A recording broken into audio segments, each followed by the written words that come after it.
नमस्कार साथियों, स्वागत है आपका एक बार फिर से हमारे YouTube चैनल पर। और आप लोगों की सबसे ज़्यादा जो क्वेरीज आती हैं वो यही आती है कि हमें बेस्ट म्यूचुअल फंड बता दो, बेस्ट म्यूचुअल फंड बता दो। हमें लॉन्ग टर्म के लिए इन्वेस्टमेंट करना है, हमें शॉर्ट टर्म के लिए इन्वेस्टमेंट करना है। तो मैं आज आपको इस वीडियो के अंदर बात करने वाला हूं कि best mutual fund for long term investing. और लॉन्ग टर्म मतलब कि कम से कम 7 से लेकर के 10 साल के लिए अगर आपका टाइम होराइजन है, 7 से 10 साल के लिए कम से कम इन्वेस्टमेंट कर सकते हो तो ये म्यूचुअल फंड आप कंसीडर कर सकते हो। हालांकि इन्वेस्टमेंट करने से पहले आपको सेबी से रजिस्टर्ड जो भी फाइनेंशियल एडवाइजर होते हैं आपको उनसे भी कंसल्ट करना चाहिए, क्योंकि पैसा आपका है, डिसीजन भी आपको ही लेना है। हमारा काम क्या है, हम आपको सही रास्ता दिखा सकते हैं, आपको एजुकेट कर सकते हैं, ठीक है नहीं। तो चलिए वीडियो को जल्दी से लाइक कर दीजिए, शेयर कर दीजिए, और चैनल पर यदि आप नए हैं तो चैनल को सब्सक्राइब कर लीजिएगा। और mutual fund investment subject to market risk होता है, इसीलिए मैंने बोला कि अगर उस रिस्क को आप झेल सकते हो तभी आपको इन्वेस्टमेंट करना है। और रिस्क का मतलब क्या होता है, आप उस रिस्क को कम कर सकते हो। अगर आप मिनिमम 7 साल से लेकर के 10 साल के लिए मार्केट में इन्वेस्टेड रह सकते हो तो आप मार्केट के रिस्क को भी आप झेल सकते हो, ठीक है ना। और साथ में जो भी मैं आपको यहां पे कैटेगरी बताऊंगा उन कैटेगरी का मतलब भी बताऊंगा कि पर्टिकुलर इस कैटेगरी में इन्वेस्टमेंट करने का फायदा और लॉस क्या होता है। तो चलिए सबसे पहले चलते हैं पहली कैटेगरी जो कि है लार्ज कैप म्यूचुअल फंड। अब लार्ज कैप म्यूचुअल फंड में क्या रहता है कि आपका पैसा बड़ी बड़ी कंपनीज के अंदर इन्वेस्ट होता है, यानी कि टॉप 100 जो कंपनीज होती है ना, कम से कम 65% या उससे ज्यादा आपका बड़ी कंपनियों में पैसा इन्वेस्टमेंट होता है। जो कि टॉप 100 हमारे देश की कंपनियां होती हैं वो आपकी लार्ज कैप में आती हैं, ठीक है ना। अब इसमें आपको मैं 3 म्यूचुअल फंड आपको एजुकेशन पर्पज के लिए बता रहा हूं, बाकी आपको डिसीजन खुद से लेना है क्योंकि पैसा आपका है और आपको खुद से थोड़ा अपने आपको एजुकेट करके आपको डिसीजन लेना है। और आपके म्यूचुअल फंड पोर्टफोलियो के अंदर कौन कौन से म्यूचुअल फंड है, आप उनको इनमें से कौन कौन से हैं आप कमेंट करके हमें बताते जाइएगा, ठीक है ना। तो quant large cap mutual fund की बात कर लेते हैं, इन्वेस्को इंडिया लार्ज कैप की बात कर लेते हैं, और बंधन लार्ज कैप फंड। ये 3 फंड है जिनको हम कंसीडर कर चुके हैं, कर रहे हैं, बेसिकली हम लोग कंसीडर कर रहे हैं। आपको नहीं करना है, आपको डिसीजन खुद से लेना है। अब लार्ज कैप म्यूचुअल फंड में क्या रहता है कि आप कम से कम इनके अंदर 5 साल तक इन्वेस्टेड रहते हो तो आपके लिए ये म्यूचुअल फंड काफी बेहतरीन साबित हो सकते हैं। और जब लार्ज कैप की बात आती है तो यहां पे क्या रहता है कि हमारा पैसा बड़ी कंपनियों में इन्वेस्टमेंट होता है, यानी बड़ी कंपनी ऑलरेडी बड़ी होती है तो वो ग्रोथ जब करती है ना तो वो धीरे धीरे ग्रोथ करती है, यानी कि रिस्क भी इसके अंदर कम होता है तो इसके अंदर रिटर्न भी कम होता है। और इनके अंदर हम पिछले 15-20 साल का डेटा देखें तो यहां पर करीब 13% से लेकर के 15% तक के रिटर्न बड़े आराम से इसके अंदर मिले हैं, अगर हम पिछले पास्ट की परफॉर्मेंस की बात कर लेते हैं। लेकिन पास्ट की परफॉर्मेंस हमेशा फ्यूचर की गारंटी नहीं होती है, क्योंकि ये सारी चीजें डिपेंड करती है फ्यूचर पे, डिपेंड करती है फ्यूचर में मार्केट से रिटर्न कितने मिल सकते हैं, ठीक है ना। चलिए अब इसके बाद हम बात कर लेते हैं मिड कैप फंड की। अब मिड कैप के अंदर आप देखेंगे मिड कैप कंपनीज वो होती हैं जो कि टॉप 101 से लेकर के 250 के बीच में होती है ना। यानी टॉप 100 तो लार्ज कैप हो गई, उसके बाद में जो मिड कैप होती है 101वीं से लेकर के जो 250 कंपनियों की जो लिस्ट होती है 250 तक, वो आपकी मिड कैप होती है। यानी कि यहां पर पैसा जो इन्वेस्टेड होता है ज्यादातर 65% से ज्यादा पैसा इन मिड कैप कंपनी में इन्वेस्टमेंट होता है, बाकी का स्मॉल कैप मिड और लार्ज कैप भी हो सकती है, ठीक है ना। तो HSBC मिड कैप फंड है, ICICI prudential mid cap fund है और एडलवीज मिड कैप फंड, इनको आप देख सकते हो, ठीक है ना। अब आप अपना पोर्टफोलियो, चाहे आपका चाइल्ड बच्चों के एजुकेशन के लिए या फिर उनकी शादी के लिए आपको घर लेना है, या फिर आपको अपना रिटायरमेंट प्लान करना है, या और इसके अलावा और कुछ भी है तो आप इन फंड्स को कंसीडर कर सकते हो, ठीक है ना। अब यहां पे क्या है, मिड कैप। मिड कैप में क्या होता है, लार्ज कैप के मुकाबले थोड़ा रिस्क बढ़ जाता है, लेकिन जब रिस्क बढ़ जाता है तो उसके अंदर रिटर्न बढ़ने की संभावना भी बढ़ जाती है, यानी कि जितना आप रिस्क लोगे आपको उतने ही रिटर्न आपको मिल सकते हैं। अब यहां पर आप देखेंगे मिड कैप के अंदर देखेंगे तो यहां पे कितना समय के लिए आपको इन्वेस्टमेंट करना चाहिए कम से कम, तो यहां पर आपको 5 से 7 साल के लिए अगर मिनिमम इन्वेस्टमेंट करते हैं तो आपके लिए काफी ज्यादा फायदेमंद हो सकता है। यानी कि मिनिमम 7 साल के लिए इन्वेस्टमेंट करते हैं, हालांकि इसके ऊपर मैंने ऑलरेडी एक वीडियो बनाया था कि अगर आप मिनिमम कम से कम 7 साल के लिए इन्वेस्टमेंट करते हैं तो आपके पॉजिटिव जो रिटर्न मिलने के चांसेस हैं 100% बढ़ जाते हैं, ठीक है ना। ये होता है। चलिए अगली कैटेगरी तक चलते हैं, और अगली कैटेगरी है हमारी स्मॉल कैप म्यूचुअल फंड। अब स्मॉल कैप म्यूचुअल फंड कौन से होते हैं, स्मॉल कैप म्यूचुअल फंड वो होते हैं जो कि टॉप से 251वीं कंपनी से लेकर के जो नीचे की जितनी कंपनी होती हैं वो स्मॉल कैप में आती हैं। और इसके अंदर भी कैटेगराइजेशन और भी होता है कि माइक्रो स्मॉल कैप होती है ना। तो इस प्रकार से इनमें क्या रहता है, इनके अंदर हाई रिस्क रहता है। छोटी कंपनीज होती हैं, छोटी कंपनी में ग्रोथ करने के लिए सब कुछ होता है, यानी कि स्मॉल कैप मिड कैप भी बन सकती है और स्मॉल कैप लार्ज कैप भी बन सकती है, यानी कि इनके पास ग्रोथ पोटेंशियल बहुत ज्यादा होता है।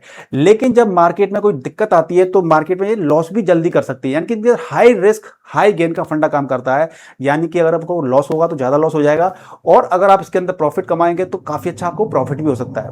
अब इसके अंदर है आपका बंधन स्मॉल कैप फंड है, Invesco India small cap fund है, और आपका bank of India small cap fund है, आप इनको देख सकते हो, ठीक है ना। साथ में आपको बताना चाहूंगा कि इसके अंदर हाई रिस्क हाई गेन का फंडा काम करता है, और स्मॉल कैप में छोटी कंपनी होती है तो ग्रोथ भी अच्छी कर सकती है, और लॉस भी होगा तो इसमें लॉस भी हो सकता है। लेकिन यदि आप कम से कम 7 साल से लेकर के 10 साल के लिए आप इन्वेस्टमेंट करते हैं इसके अंदर, तो आपको रिटर्न पॉजिटिव में मिलने के चांसेस आपको काफी बढ़ जाते हैं। तो मिनिमम आपको इसके अंदर 7 से 10 साल तक इन्वेस्टेड रहेंगे तो आपको काफी बेनिफिट आपको मिल सकते हैं, ठीक है। अब बात कर लेते हैं multi cap. Multi cap category क्या होती है? मल्टी कैप का मतलब होता है कि जिसके अंदर एक से ज्यादा असेट क्लास होती हैं, यानी कि जिसके अंदर इक्विटी भी हो, डेट भी हो, कोई मेटल भी हो, जैसे गोल्ड और सिल्वर भी हो, इस प्रकार से। तो यहां पे आप देख सकते हैं Axis multi cap fund, HSBC multi cap fund और bank of India multi cap fund, आप इनको देख सकते हो। अब मल्टी कैप के अंदर हमें कितने साल के लिए इन्वेस्टमेंट करना है? देखिए यहां पे क्या रहता है कि इसके अंदर कई सारी असेट आ जाती है, जैसे कि आपकी इक्विटी आ गई। मिनिमम 3 एसेट क्लास होती है इसके अंदर। एक आपकी इक्विटी है मान लीजिए, एक आपका इसके अंदर डेट है, और एक आपका मेटल आ गया, यानी कि इसके अंदर 3 एसेट क्लास आ गई आपके पास। 3 असेट क्लास आ गई, 1, 2 एंड 3। तो देखिए कभी मार्केट शेयर मार्केट फास्ट होगा, कभी हो सकता है कि शेयर मार्केट डाउन है तो डेट में तो आपको स्टेबल रिटर्न मिलते हैं, फिक्स रिटर्न मिलते हैं आपको, लेकिन यहाँ पे कम रिटर्न मिलते हैं आपको। और मेटल में क्या होगा, कभी मेटल आपका फास्ट चल रहा होगा, कभी स्लो चल रहा होगा। तो इसमें क्या है, मल्टीपल एसेट में क्या होता है कि जब मार्केट में जब ज्यादा वॉलिटिलिटी होती है तो हमें ए मल्टी कैप के अंदर हमें काफी स्टेबल रिटर्न मिलने की संभावना बढ़ जाती है। तो ये हमें क्या देता है, ग्रोथ भी देता है और स्टेबिलिटी भी देता है, ठीक है ना, क्योंकि इसके अंदर कई सारी असेट क्लास होती हैं। तो इस प्रकार से हम इसको कंसीडर कर सकते हैं। अब बात कर लेते हैं अगली कैटेगरी जो कि है फ्लेक्सी कैप म्यूचुअल फंड। अब फ्लेक्सी कैप में क्या होता है कि bank of India flexi cap fund, Invesco India flexi cap fund और Motilal Oswal flexi cap fund. अब फ्लेक्सी कैप फंड का होता है फ्लेक्सिबिलिटी, यानी कि जो फंड मैनेजर होता है, इन पर्टिकुलर म्यूचुअल फंड का जो फंड मैनेजर होता है, वो मार्केट की वॉलिटिलिटी को देखते हुए, मार्केट की सिचुएशन को देखते हुए, वो large cap, mid cap and small cap, इन तीनों के अंदर जो रेशियो होता है उसको चेंज करता रहता है। यानी कि अगर मार्केट ठीक चल रहा है, अच्छा चल रहा है, यानी कि उसके अंदर ग्रोथ मिल सकती है, तो यहाँ पे परसेंटेज ज़्यादा बढ़ा देता है स्मॉल कैप के अंदर, मिड कैप के अंदर। जब मार्केट में काफ़ी दिक्कत चल रही होती है, करेक्शन चल रहा होता है, तो पैसे को लार्ज कैप में शिफ्ट कर ज़्यादा कर देता है, क्योंकि इससे स्टेबिलिटी मिले। तो इस प्रकार से फंड मैनेजर क्या करता है, अपनी फ्लेक्सिबिलिटी मार्केट की सिचुएशन के अकॉर्डिंग वो क्या करता है, इनसे रेशियो कभी यहां से डाल दिया, यहां पे डाल दिया, कभी यहां पे ऐसे करता रहता है, चेंजेस करता रहता है कौन, फंड मैनेजर। तो इस प्रकार से हमें यहां पे क्या है, एक लॉन्ग टर्म के अंदर काफी बेहतरीन रिटर्न मिल सकते हैं। लेकिन इसके अंदर की बात कर लेते हैं, भैया कम से कम कितने समय के लिए इन्वेस्टमेंट करना पड़ेगा? तो यहां पर भी वही है, 5 से 7 साल के लिए आप अगर मिनिमम इन्वेस्टेड रह सकते हो तो आपको यहां पर पॉजिटिव रिटर्न मिलने के चांसेस आपको काफी बढ़ सकते हैं। तो साथियों, अगर आपका पोर्टफोलियो कोई भी है, चाहे आपका चाइल्ड एजुकेशन के लिए बात कर रहे हैं आप, चाहे अपने रिटायरमेंट की प्लानिंग कर रहे हैं, चाहे आपका कोई भी प्लान है, तो आपको पहले अपना क्या करना है, 3 चीजों को आइडेंटिफाई करना है। कभी भी म्यूचुअल फंड में देखिए, म्यूचुअल फंड सारे बेस्ट हैं, अच्छे हैं, लेकिन आपकी रिक्वायरमेंट क्या है, पहले आपको अपने आप को फाइंड आउट करना पड़ेगा कि आपका गोल क्या है, ठीक है नहीं, गोल क्या है आपका, गोल क्या है। सेकंड क्या है, टाइम हॉरिजन क्या है, कितने समय के लिए आपको इन्वेस्टमेंट करना है, ठीक है ना। चौथा है आपका रिस्क एपेटाइट क्या है, रिस्क प्रोफाइल आपका कितना है। इन 3 चीजों का जब फाइंड आउट कर लेते हैं ना, तो आप बेहतर तरीके से आप इन्वेस्टमेंट कर सकते हैं। गोल, भैया आप क्यों पैसा इन्वेस्टमेंट कर रहे हो, रिटायरमेंट के लिए कर रहे हो, या आपको 3 साल बाद गाड़ी लेनी है, तो 3 साल बाद गाड़ी लेनी है, उसका गोल कुछ और होगा, उसके लिए कुछ म्यूचुअल फंड अलग होंगे, उसके लिए हमारा पोर्टफोलियो अलग होगा। और अगर आपको रिटायरमेंट की प्लानिंग करनी है आफ्टर 20 ईयर 15 ईयर बाद, तो उसके लिए आपके म्यूचुअल फंड की कैटेगरी कुछ और होंगी। इसी प्रकार से आपको कितने समय के लिए इन्वेस्टमेंट करना है और आप रिस्क कितना ले सकते हैं।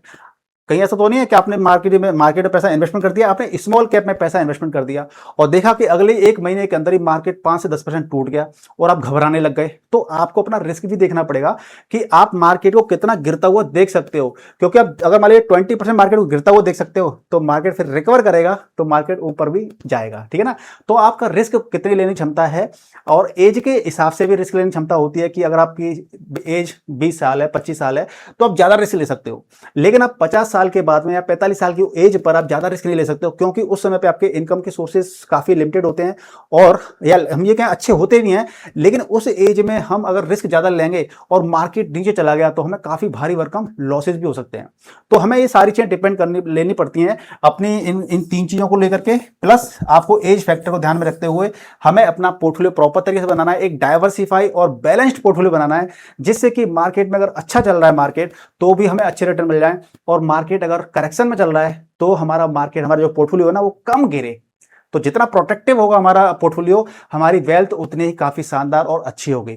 साथियों, इस वीडियो के साथ में आपको कोई भी डाउट रहता है तो मुझे आप कमेंट करके पूछ सकते हैं। वीडियो को लाइक कीजिए, शेयर कीजिए, और आपके म्यूचुअल फंड पोर्टफोलियो के अंदर इनमें से कौन कौन से म्यूचुअल फंड आपके पोर्टफोलियो में ले रखे हैं आपने, तो कमेंट करके जरूर बताइएगा। मिलते हैं एक नए वीडियो में नई इंफॉर्मेशन साथ में, तब तक के लिए गुड बाय, टेक केयर, जय हिंद।